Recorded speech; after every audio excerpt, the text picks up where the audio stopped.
प्रणाम, मेरा नाम दर्शना जैन है। मैं 11 साल की हूँ। मैं आज आप सबको भक्तामृत की स्टोरी सुनाने जा रही हूँ। एक नगर में राजा भोज नामक राज करता था। वो अपने मंत्रियों के साथ कुछ डिस्कशन कर रहा था कि हम कुछ ज्ञान प्राप्त करें। तो उन्होंने पंडित धनव जी को बुलाया और कहा, और वो बहुत ही ज्ञानी थे और कुछ लोग उनसे जलस करते थे। जब वो दरबार में पधारे, सारे मंत्रियों ने उनको गलत गलत शब्द बोला और कुछ मंत्रियों ने बोला, अगर हमें कुछ नॉलेज चाहिए तो हम इनके गुरु से ही ले लेंगे।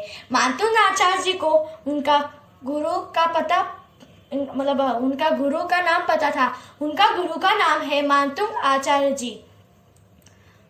मातुंग आचार्य जी उन्होंने एक मैसेंजर को बुलाया और उस मैसेंजर को कहा, जाके मातुंग आचार्य जी को लेके आओ। मातुंग आचार्य जी को लेके आओ। मातुंग आचार्य जी को लेके आओ।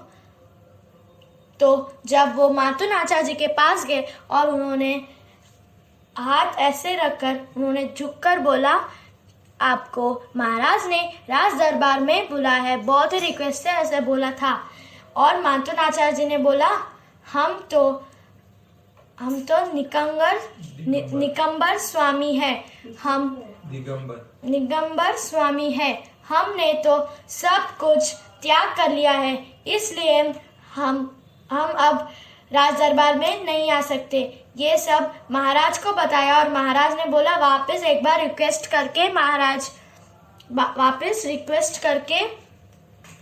मातुंग आचार्य जी को लेके आओ। तो उन्होंने मैसेंजर जाकर मातुंग आचार्य जी को बोला, आपको राज दरबार में राजा ने बुलाया है। मातुंग आचार्य जी ने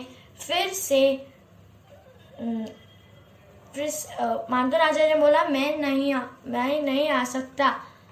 और फिर वापस ये जाकर मातुंग आचार्य बोला, एक मंत्री ने राजा को भड़काया और कहा, देखिए राजा, ये जो धनन पंडित जो है उनके गुरु को भी कुछ नहीं आता, इसलिए आपके बार बार ऑर्डर देने पर भी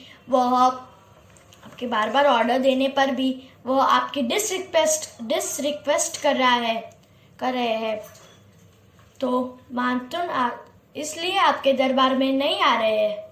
तो मातुंग आचार्य को गुस्सा आया और उन्होंने अपने सैनिकों को बुलाया और कहा, जाके मातुंग आचार्य जी को बंदी बनाकर लेके आओ। वो मातुंग आचार्य जी को बंदी बनाकर लेके गए। जब वो बंदी बनाकर लेके जा रहे थे, वो अपने ध्यान धारण करे और सब कुछ सहा।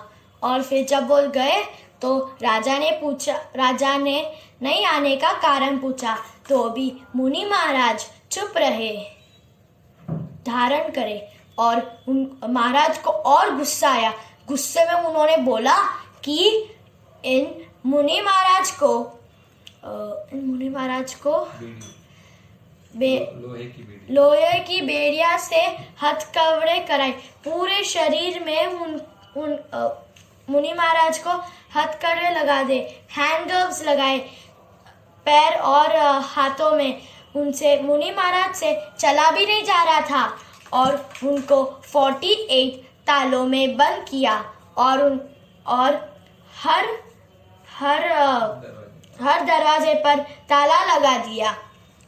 फिर वह आदिनाथ की स्तुति में मग्न हो गए और फिर उन्होंने 48 श्लोक की रचना की और जैसे ही एक श्लोक बोलते रहे, जैसे ही ताले खुलते रहे। पहले फर्स्ट उनके हथकड़ियाँ निकल गए और फिर जैसे ही एक श्लोक बोलते रहे, जैसे ही हर एक दरवाजे का ताला टूटता रहा और दरवाजा खुला। और फिर मातुंग आचार्य जी बाहर आए।